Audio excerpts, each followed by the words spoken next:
Okay, so now that I've had my coffee, I'm not going to make this a very long video. I'm just going to make this a really short video about the market today. It looks like today is going to be an up day. I've been watching CNBC and Fox Business News, and they've been talking about how they feel that the bull markets lately have been false, and what we really are seeing is a bear market with people who are jumping into the market on speculation, and they don't completely understand the market.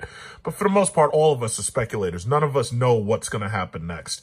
These multi-billionaires like Warren Buffett, they can decide, yeah, I'm going to sell off all my goddamn position, and then everybody else gets scared, so they start selling off theirs, and then next thing you know, you've got a bear market again. So market's been fluctuating like a fish.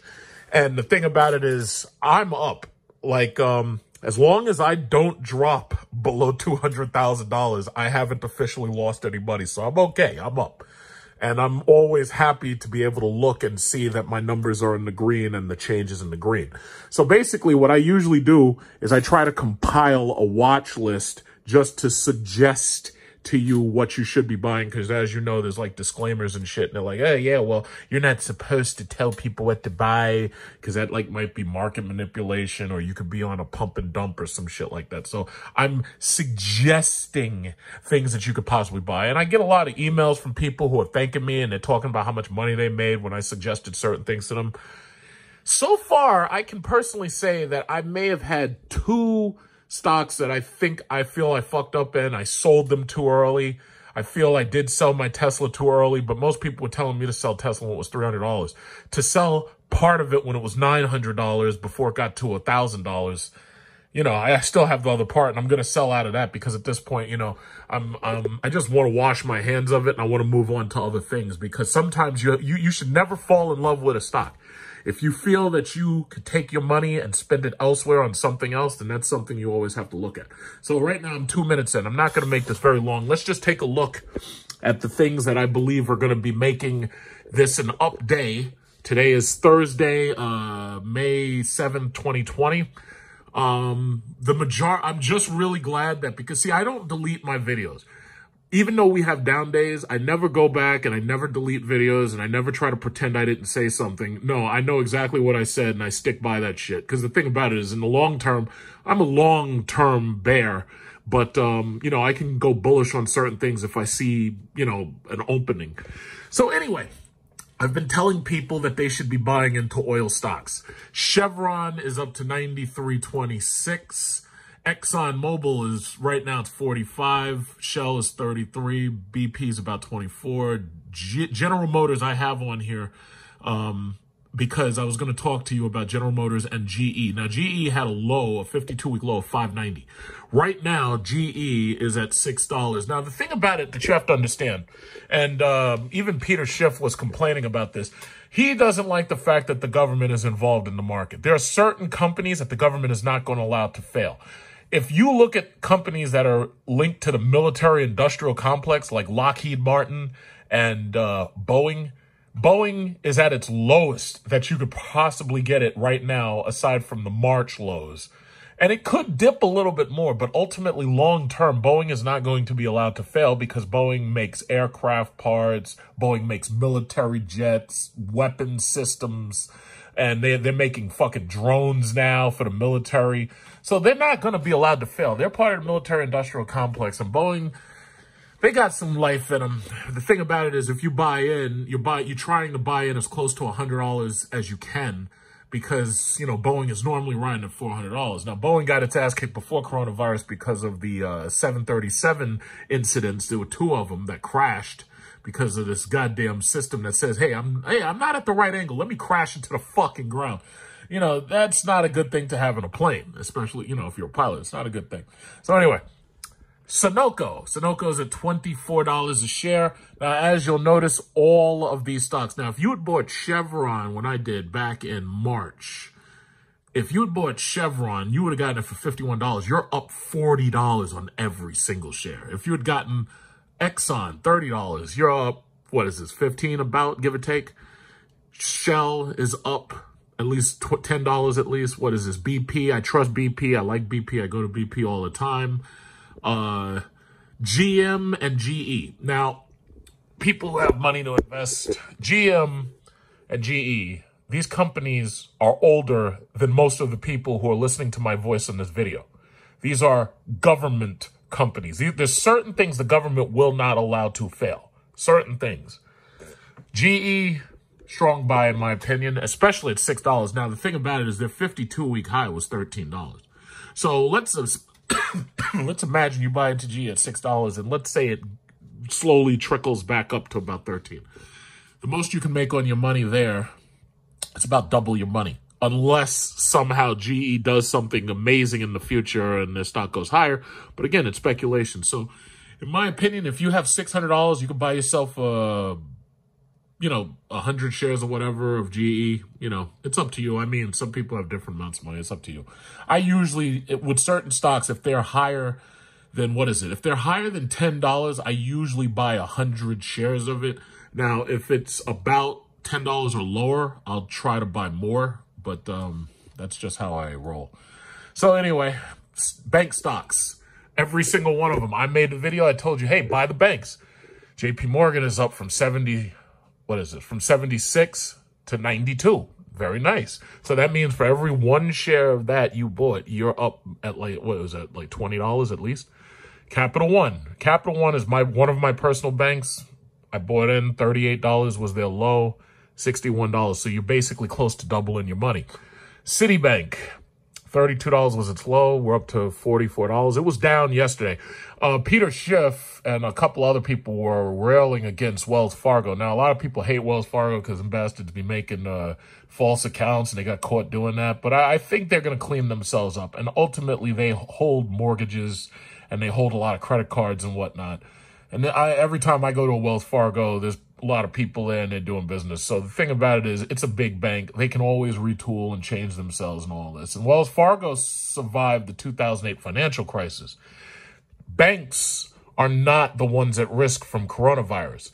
Restaurants, airplanes, airlines, cruise ships, cruise lines, anything that has to do with people being close to each other, those are the things that are going to undergo significant change. Those are the things that are going to be unprofitable for a while they have to install dividers and plastic sheets and all that shit.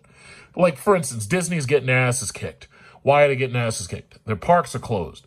Even if you want to go to a Disney park, nobody wants to go there wearing a face mask. Nobody wants to go to a Disney park and have to have their temperature taken. What happens if you take your family there and one of your kids is sick and the other one's not? They're not going to let one of your kids in. So that means now you got to take this kid and you got to go back to the hotel. So what happens to the other kid and your wife? It's like Disney's going to be having problems for a while. So it's like, they own a lot of like Marvel. They own a lot of these licenses and everything. So they're going to be making money. It's just that they're getting hammered right now because they ain't got enough money coming in. Bank of America is at 23. Their 52-week low was 17. I'm not worried about them. They'll come back. Bank of America does business and they're a bank. You don't have to go into Bank of America to get your money dealt with. You can do it online. They own credit cards. Any company that owns credit cards and they're a bank, they'll be fine, because the whole point is to get you locked up in interest payments, and then they can collect off of your ass for the next whatever number of years, however long it takes you to pay down that piece of shit Honda Accord you bought. Okay, ISBC. That's one of my personal banks. That's who fuels my TD Ameritrade. They're doing okay. In time, I'm pretty sure they're going to be up again. Their 52-week high was 12. I believe that they can double, but whatever. I got in at the 52-week low, so, I'm up. When I got in at like 650, I'm up to 864, so I ain't even worried about it. Every now and then when I get paid, I'll invest just a little bit more. So sometimes my buy-in prices change, like when I get in, because every now and then the price fluctuates and I'll buy just a little bit more. And then TD Ameritrade has a DRIP, which is called a dividend reinvestment, which means that if you make dividends, what it'll do is it'll reinvest them to buy shares of companies as they dip. It'll buy more shares. So it does it automatically, and that can help you build your portfolio. All of the oil stocks that I told you to buy are for the most part up. Now, let me just drop it to the lowest price first. I specifically focused on the ones that pay dividends. Now, a lot of companies are claiming that they're going to forego dividends for at least a year.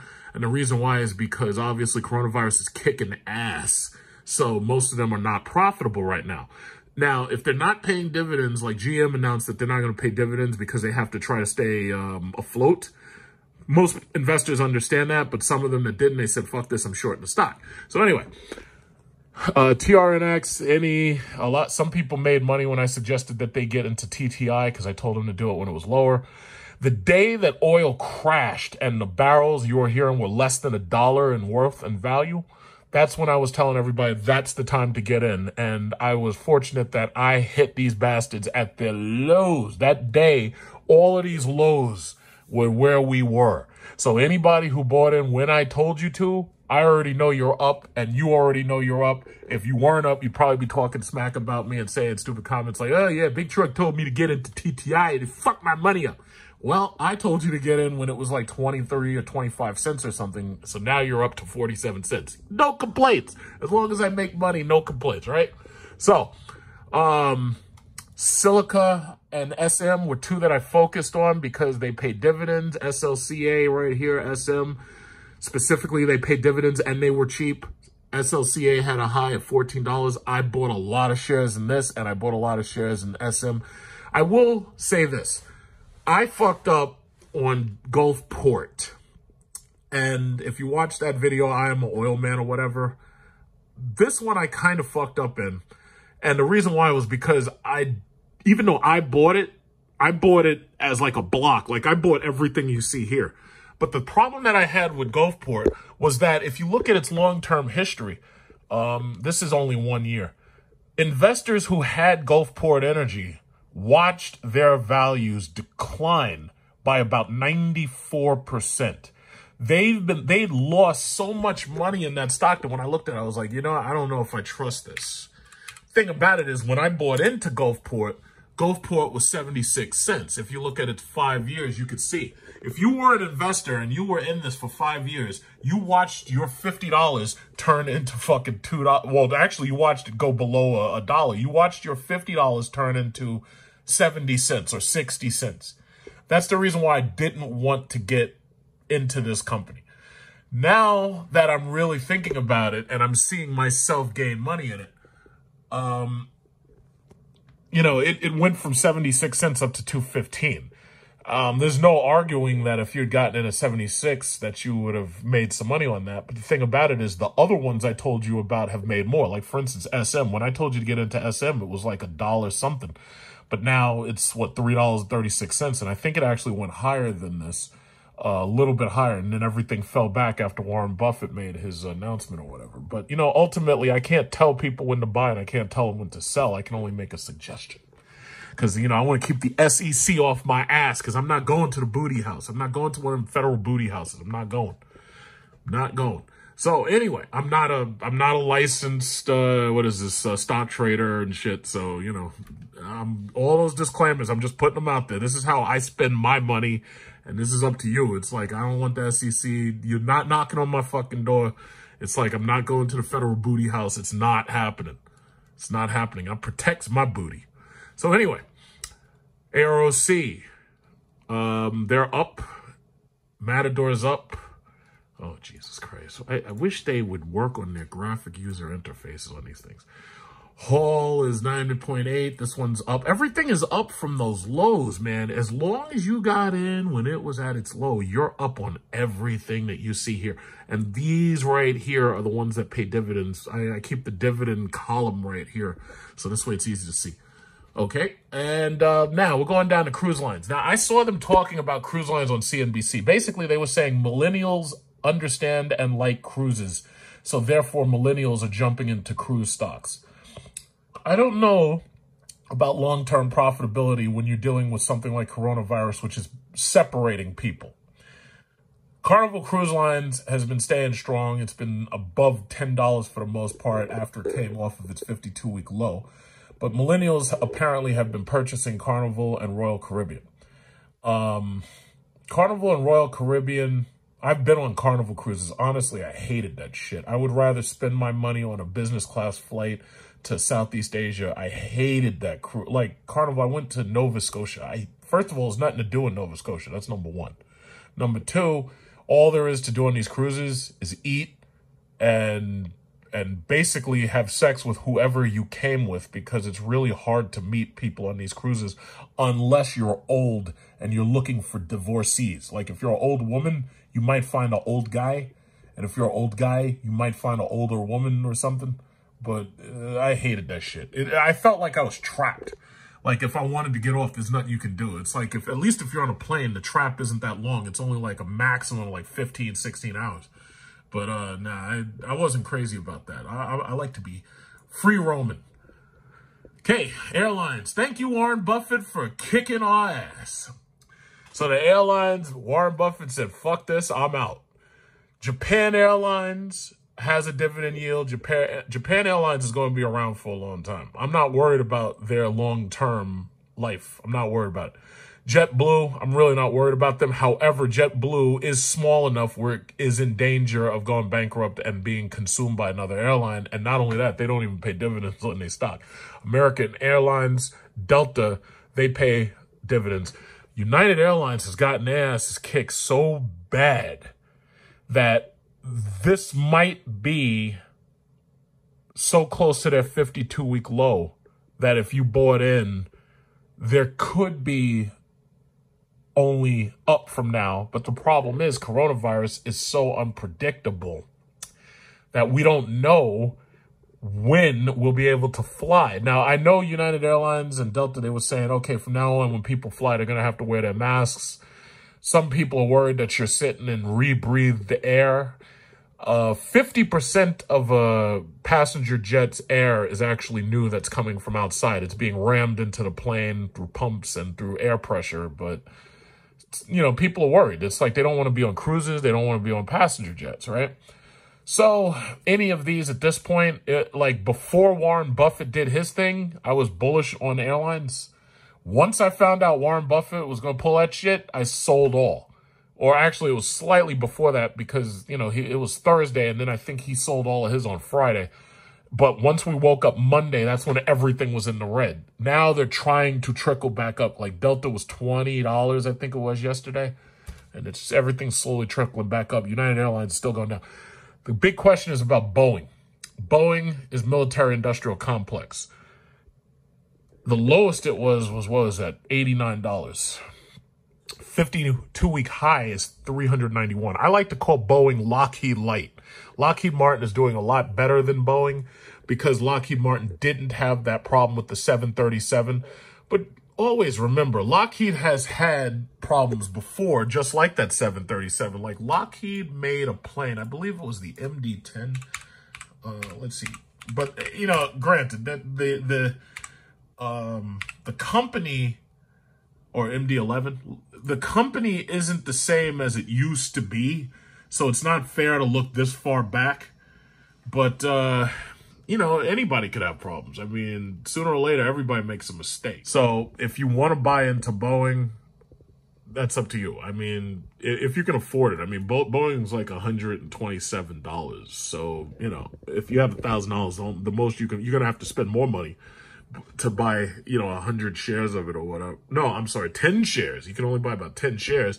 And then when you multiply that 10, even if you said, okay, what if it turns into 391? The question is, do you make enough profit risking your money on that to justify buying that over buying the banks and the oil? I'd say you're better off buying banks and oil, but it all depends. Everybody's different. Everybody has a different amount of money. But that's it for today. So I just wanted to throw a little bit of that out there because it looks like we're going to have a nice up day today. So hopefully the Dow closes on a high. But the problem is there's so many short sellers and speculators at this point that it's really hurting. And, you know, coronavirus, how many people are dead? Let's see, coronavirus, what is this, world? Let's see, what? 266,000 deaths. And by the way, I enjoy, you know, reporting factual information, but there's a lot of these goddamn Trump supporters. These bastards, these idiots are all over the internet trying to downplay the deaths. And the thing about it is every single day I drive, I'm passing a funeral or seeing a funeral. I saw another one yesterday. I have family that works, first responders. I got family that works in the legal system.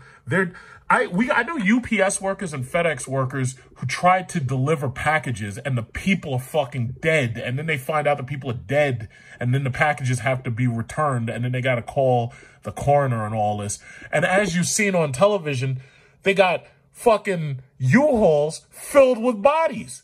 So my question is, hey, stupid, how are you going to say that the number of people who are dying aren't dying if we got fucking U-Hauls filled with goddamn bodies? USA right now, total deaths, 74,881.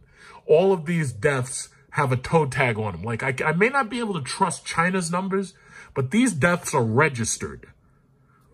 Now, they can try to say, oh, yeah, well, he didn't really die of coronavirus. He was fat and he couldn't breathe, or he had asthma, or she had diabetes, so she died of that. But, yeah, she had coronavirus symptoms that exacerbated the other thing she had. She could have lived with the diabetes, but this shit killed her. It's like, don't try that bullshit. I swear to God, anybody who fucks with my channel and starts that bullshit about, oh, yeah, it's not true, I'm erasing your fucking comment, number one. I'm going to ban you, number two. So I'm just giving you a fair warning. I'm not playing that shit. I know what I'm seeing. I know people who have died of this who I knew maybe weren't in perfect health, but I knew otherwise weren't going to die aside from this. So you make the mistake of putting that bullshit on my channel, you're getting your account banned from my channel, and you're getting deleted immediately. Don't try that fucking First Amendment shit with me, because the First Amendment says Congress shall make no law. When you try that bullshit with me, it's a private contract at that point, and I don't have to honor it. So I will delete your ass. So don't fuck with me. 74,881 deaths, 288,000 cases with an outcome. They say 213,000 people were recovered and discharged. The problem is we still have a denominator problem. We still do not know the number total of people who are infected. There are 350 million people, give or take, in America, and the total number of people who were tested is not past 100 million. So there's a lot of people who have it, and there's a lot of people who are spreading it right now, and there's a lot of people who haven't gotten it yet, but will catch it, that we don't even know about. Especially these idiots, right-wingers, marching around with fucking guns and no masks on in front of the Capitol.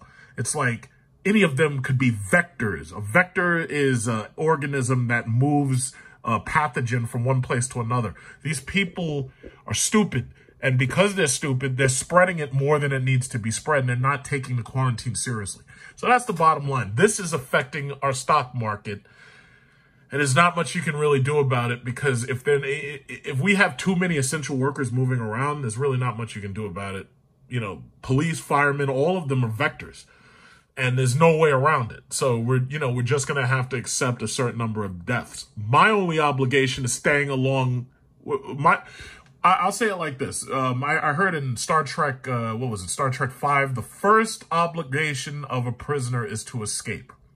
My first obligation is to stay alive long enough to cash out my money.